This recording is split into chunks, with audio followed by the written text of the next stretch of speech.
Osama সাহেবের পরিবর্তনটাকে আপনি কিভাবে দেখেন? দেখেন, ওসামা সাহেবের পরিবর্তনটা আমি মানে গিরগিটির মতো দেখছি। তিনি একটা ব্যক্তিগত আক্রমণ করলেন। ব্যক্তিগত আক্রমণ করতে চাইলে যে কেউ করতে পারে। রেজন রফিকি ভাইয়ের পূর্ণাঙ্গ জীবনী না হলেও গত 7-8 বছর আমাদের সামনে আছে। তিনি কখনকার পক্ষ নিয়েছেন, আবার দুদিন পর তাকে লাথি মেরেছেন, তার উস্তাদের পক্ষ কখন নিয়েছেন, আবার দুদিন পর উস্তাদকে ক্রিটিসাইজ করেছেন, সব আছে। আমি আগে থেকে আপনাদের এই বিষয়টা ক্লিয়ার করছি। এই জোটটা যখন শুরু লগ্ন থেকে হয়, এখান থেকে 2 মাস আগে আমার একটা বক্তব্য ব্যাপকভাবে এটা ভাইরাল হয়েছিল। আমি তখন থেকে কিন্তু এই জোটের বিরুদ্ধে, অর্থাৎ জামাত ইসলামের সাথে আমাদের কওমিপন্থীদের কোনো ধরনের ঐক্য হোক, এটা কিন্তু আমি আগেও চাইনি, এখনো চাচ্ছি না।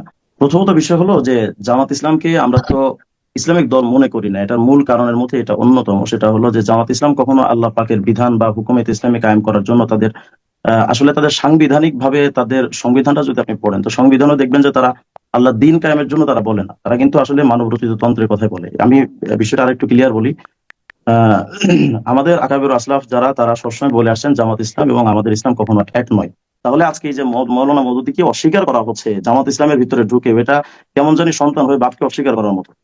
যে এখানে যে মৌলানা আমাদের আলী হাসান ওসামী বলেছেন যে তার আকীদা আমাদের জন্য গ্রহণ করা বাধ্যতামূলক নয়, এই কথাটা যদি আমাদের মেনে নিতে হয়, তাহলে আলী ওসামা ভাই দায়িত্ব নিক, আগামীকালকে ডক্টর শফিক এটা লিখে দিক যে আমরা মৌলানা মওদুদীর আকীদা বিশ্বাস করি না। এটা জাস্ট একটু লিখে দিক। এটা লিখে দিলে আমাদের আর কোনো ঝামেলা নাই। জাস্ট এটা এখন যেটা মৌলানা ওসামা ভাই বলছেন, এটা জাস্ট একটু মৌলানা ডক্টর শফিককে একটু লিখে দিতে বলেন যে আমরা মৌলানা মওদুদীর মাযহাবও মানি না, ফিকহও মানি না, আকীদাও মানি না। ব্যাস, তাহলে তো আর আমাদের কোনো ঝামেলা নাই এদের সাথে। যেহেতু আমাদের আপনার আলোচনাটা বেড়েছে গত কদিন যাবত শুধুমাত্র এই জোট ভাঙা, বেরিয়ে যাওয়া, এবং আপনি এখনো বলেছেন যে জামাত ইসলামের সাথে কোনো বা ইসলাম বিশ্ব ইসলামী আন্দোলনের ব্যাপারটাকে আমরা অনেক মনে করি যে আপনার বক্তব্যের মধ্যে তাদের যাওয়া আসা, জোটে থাকা, বেরিয়ে যাওয়ার অনেকটা প্রভাবান্বিত না করলেও আপনার অবস্থানটা ওই জায়গাতে আছে। তো আপনি ওদের রাজনীতি করেন না সরাসরি, সেটা স্পষ্ট। কিন্তু আমি বলে যাচ্ছি যে এই জোটটার মধ্যে বেরিয়ে যাওয়ার ক্ষেত্রে আদর্শিক না হওয়া সত্ত্বেও কেন বেরিয়ে যাওয়ার প্রয়োজন হলো বলে মনে করেন? যেহেতু নির্বাচনী জোট, এটা ইসলামী আন্দোলনের বিষয়ে বারবারই বলেছে। এটা তো একমাত্র ইসলামী আন্দোলন বলতে পারবে। আমি তো ইসলামী আন্দোলনের আসলে তাদের দলীয় কেউ না। আমি যদি আপনার সমস্যাটা শুধুমাত্র জামায়াত ইসলামের আকীদার সমস্যা, আর কোনো কিছু না। ব্যাস ব্যাস, এটাই আপনাদের আমি বারবার প্রশ্ন চলে আসে সেই ইসলামী আন্দোলনকে নিয়ে। আপনি তো বারবার বিজয় করছেন যে আপনি ইসলামী আন্দোলনের কেউ না। আমি তো ওদের মুখপাত্র না। আমি এক জায়গাটা আমাকে আটকে রেখেছে, সেটা হলো শুধু আকীদার ব্যাপারে যদি জামাত ইসলাম স্পষ্ট করে তাহলে তো আর, কারণ হলো আমার কাছে কিছু প্রশ্ন ছিল আপনার জন্য, কিন্তু আপনি তো ওন করছেন না ইসলামী আন্দোলনকে, সে কারণে আমি প্রশ্ন সেরকম ভাবে করতেও পারছি না। দেখেন সাগর ভাই, ওসামা সাহেবের পরিবর্তনটাকে আপনি কিভাবে দেখেন? দেখেন, ওসামা সাহেবের পরিবর্তনটা আমি মানে গিরগিটির মতো দেখছি। প্রতিটা পয়েন্টে আমার সামনে আছে এবং আমি অল্প অল্প করে সবগুলো পয়েন্টের জবাব দিব। তাও কোনো একটা যদি ছুটে যায় আপনি আমাকে মনে করিয়ে দিবেন, ইনশাআল্লাহ সেটা জবাবও দিয়ে দিব। প্রথম পয়েন্ট তিনি বলেছিলেন যে জামাত কোন ইসলামী দল নয়। যেহেতু ইসলামী দল না, সুতরাং অন্য দলগুলো তার সাথে গিয়ে জোটবদ্ধ হোক, সেটা তিনি শুরু থেকে চাননি। ভালো কথা, তাকে অভিনন্দন। তাহলে বিএনপি কি ইসলামী দল নাকি আওয়ামী লীগ ইসলামী দল? বিএনপির সাথে যে জমিয়ত জোটবদ্ধ আছে, শুধু জোটবদ্ধ না, মাওলানা মুনীর কাসেমি সাহেবকে আমরা দেখেছি, তিনি বলেছেন তিনি রক্ত মাংসে বিএনপি, এবং শুধুমাত্র হুজুর দেখে জমিয়ত করছেন, না হলে তিনি বিএনপি। এবং এই পরিমাণ তোষামোদী তারা করছেন, তিনি এবং অন্যান্য আরো কয়েকজন প্রার্থী, সবার নাম আমি আনতে চাচ্ছি না, যে ওই দলের লোকরা পর্যন্ত বিরক্ত যে তোষামোদী এখনই যদি এই হারে করে, তাহলে ক্ষমতায় যাওয়ার পরে দল যদি ক্ষমতায় যায় সেক্ষেত্রে কিভাবে তোষামোদী হবে। এবং তাহলে পূর্বে আনাস মাদানী এবং রুহি, মুফতি ফয়জুল্লাহ সহ যারা আওয়ামী লীগের তোষামোদী করেছেন, তাহলে তাদেরকে দোষারোপ করার দরকার কি? তো যদি এটা মেনেই নেন যে জামাত কোন ইসলামী দল নয়, এটাই যদি আমাদের রেজন রফিকি ভাইদের দৃষ্টিভঙ্গি হয়, তাহলে আর জোট করতে ওনাদের বাধা কোথায়? যেহেতু ইসলামী দল নয় বলছেন, তাহলে অন্যান্য ইসলামী দল নয়, সেখানে গেলে জোট না। বিভিন্ন আলেম নৌকার প্রতীক নিয়ে, ধানের শীষ প্রতীক নিয়ে সেই দলে অন্তর্ভুক্ত হয়ে সংসদে পর্যন্ত গিয়েছেন। সেখানে কি ইমানের প্রশ্ন আসেনি? সব প্রশ্ন শুধু এই জায়গায় আসলো।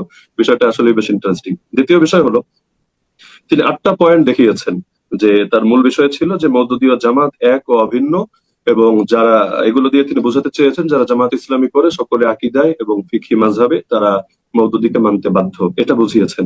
মজার বিষয় হলো তার আলোচনার মধ্যে এটা খণ্ডন আছে, কারণ তিনি আলোচনার মধ্যে হিন্দু প্রার্থীর কথা আনলেন। তো হিন্দু প্রার্থী কি মাওলানা মওদুদী সাহেবের আকীদাগুলো গ্রহণ করে তারপর তিনি নির্বাচনের মাঠে নেমেছেন, এবং ফিকহি মাযহাবের ক্ষেত্রেও তাকে ফলো করে তারপর নেমেছেন? বিষয়টা তো আসলে অদ্ভুত ব্যাপার। মজার বিষয় হলো দাবি এবং দলিলের মধ্যে মিল থাকতে হয়। আপনি প্রমাণ যেটা দিবেন দাবির সাথে এটা মিল থাকতে হবে। 8টা পয়েন্ট তিনি বললেন, সময় নষ্ট করে আমরা শুনলাম। তো যে 8টা পয়েন্ট তিনি বলেছেন, একটা পয়েন্টের মধ্যে এমন ক্লিয়ার কোনো বক্তব্য নেই যেখানে তিনি দেখাতে পেরেছেন যে জামাত ইসলামী করতে চাইলে মাওলানা মওদুদীর আকীদা এবং তার ফিকহি মাযহাব মেনে করতে হবে, এরকম বিশ্বাস কেউ রাখেন না।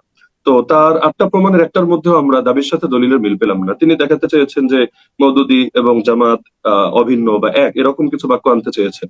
তো একটা দলের প্রতিষ্ঠাতাকে দল থেকে তো আলাদা করা হয় না, বরঞ্চ যারা দল করবে তারা তার থিমটা নিয়ে করবে এবং থিম সামনে রাখবে, সেখানে যে যে ভুল ত্রুটি আছে, অসঙ্গতি আছে, সেটাকে স্কিপ করে। তিনি আরেকটা পয়েন্ট বললেন যে আমি একসময় গণতন্ত্র বিরোধী ছিলাম, তারপর খেলাফত মজলিসে গেলাম, এরপর জামাত ইসলামীতে আসলাম। এটাকে কেন্দ্র করে তিনি একটা ব্যক্তিগত আক্রমণ করলেন। ব্যক্তিগত আক্রমণ করতে চাইলে যে কেউ করতে পারে। রেজন রফিকি ভাইয়ের পূর্ণাঙ্গ জীবনী না হলেও গত 7-8 বছর আমাদের সামনে আছে। তিনি কখন কার পক্ষ নিয়েছেন, আবার দুদিন পর তাকে লাথি মেরেছেন, তার উস্তাদের পক্ষ কখন নিয়েছেন, আবার দুদিন পর উস্তাদকে ক্রিটিসাইজ করেছেন, সব আছে। কিন্তু ব্যক্তিগত আক্রমণে আমি বিশ্বাসী না, এজন্য আমি সেই প্রসঙ্গগুলো সম্পূর্ণ স্কিপ করব। তিনি একটা গালিও দিয়ে বসলেন। যাই হোক, তিনি যদি মনে করেন আমাকে গালি দিয়ে তা কয়েকটা নেকি হবে, আমার সমস্যা নেই। যে বারবার বলছেন যে আল্লাহর আইন চাই, তারা তো বলছে, কিন্তু শরিয়া শব্দটা কেন বলছে না? তো এখানে বুঝতে হবে যে এখানে শব্দ নিয়ে একটা, এই জামানায় যে পলিটিক্স, এখন পলিটিক্সই হলো ন্যারেটিভের পলিটিক্স আর শব্দের পলিটিক্স। বিগত আমলে এক জঙ্গি ট্যাগ দিয়ে কি পরিমাণ রাজনীতি করলো আওয়ামী লীগ, শুধু জঙ্গি ট্যাগ, মানে কাউকে হত্যার জন্য কিছু লাগবে না, শব্দ একটা লাগিয়ে দিলেই চলবে। তো অনেক সময় এমন হয় আপনার বৃহৎ কাজ নষ্ট হবে জাস্ট একটা শব্দের জন্য। জি, অস্বীকার করতে হয় সেই জিনিস যেটা আগে কখনো স্বীকার করা হয়েছে বা এমন কোনো পরিবেশ ছিল। যেমন আমাকে যদি আপনি লিখে দিতে বলেন, এই যে ফেস দ্য পিপলের স্টুডিওতে আমি বসা, আপনি আজকে অনলাইনে ঘোষণা দিলেন যে আমি আলী হাসান ওসামা এটা যাতে লিখে দেই যে অফিসটা আমার না, আমি তো হাসতে হাসতে রুটোপুটি খাবো যে এটা আমার, এই কথাটা আসলো কোত্থেকে? নতুন করে আমাকে কেন লিখে দিতে হবে যে এটা আমার না? যে দাবি করে প্রমাণ তাকে দিতে হয়, যে দাবি করে না, অস্বীকার, কিন্তু অনেকগুলো রেফারেন্স দিলেন, অনেকগুলো রেফারেন্স দিলেন। এটাই তো আমি বললাম যে তিনি, আপনি মাঝখানে সরে গিয়েছিলেন, এজন্য এই পয়েন্টটা হয়তো আপনার মিস হয়েছে। তো যারা রাজনীতি করে না, এদের অনেক দায় থাকে। এই যে আপনি এত প্রশ্ন করতে চাইলেন, রেজন রফিকি ভাই এক বাক্যে কেটে যাচ্ছে, আমি তো ইসলামী আন্দোলনের প্রতিনিধিত্ব করি না, তাদের মুখপাত্র না। তো রাজনীতি না করলে ব্যক্তি হিসাবে বহু কিছু বলা যায়, বহু কিছু করা যায়, কিন্তু আপনি যখন একটা দায়িত্বশীল জায়গায় থাকবেন, প্রতিটা কথা বলার আগে হাজারবার চিন্তা করে বলতে হয়। তা আমি তাকে অনুরোধ করব, তার যদি মনে হয় যে আমরা যেভাবে রাজনীতি করছি এটা সঠিক না, আমি রেজওয়ান রফিকি ভাইকে হাত জোর করে অনুরোধ করবো, আল্লাহর ওয়াস্তে 2 হাত জোর করে বলছি, যে আপনি নিজে একটা সহি ধারায়, আপনি হন বা অন্যরা মিলে একটা সহি ধারায়, যেই ধারাটা আপনারা চাচ্ছেন, এভাবে আমাদের সামনে একটা সুন্দর রাজনীতি উপহার দেন। আমরা সব বাদ দিয়ে সবাই গিয়ে আপনাদের সঙ্গে কাজ করবো, আপনাদের হাতে শক্তিশালী করবো। তো নিজেও কিছু করবেন না, আরেকজনকে করতেও দিবেন না, এটা তো হয় না। অন্য ভুল করছে আলহামদুলিল্লাহ, তো কাজ যতটুকু করছে 1% ভালো হলেও তো হচ্ছে, তো বসে থাকার চাইতে অন্তত একটু হাঁটা তো ভালো। আজকে জামাত ইসলামী পলিসি সামিট করলো, আপনার যদি মনে হয় তাদের পলিসি সামিট টোটালি ভুল, তাহলে আপনি একটা ডিফারেন্ট পলিসি সামিট করেন, আপনি নিজের আদর্শটা তুলে ধরেন, গোটা জাতি দেখুক, এরপর মানুষের উপরে ছেড়ে দেন। ফতোয়া দিয়ে দমাতে কেন হবে? আপনি আপনারটা বলেন, আমি আমারটা বলি, বাকিটা মানুষ বিবেচনা করুক, হয়ে গেল। তো আমরা সব ভুল, আমরা সব গোমরা, আমরা সব জাহান্নামী টিকিট দিলেন আলহামদুলিল্লাহ, লেকিন আপনারা সহিটা করেন, আমরা আপনাদের সাথে আছি, ডানে আছি, বামে আছি, আমাদের অন্তর সংকীর্ণতা নেই, দলান্ধতা নেই। আপনি এগিয়ে গেলে আমরা আপনার সাথে চলে আসবেন ইনশাআল্লাহ।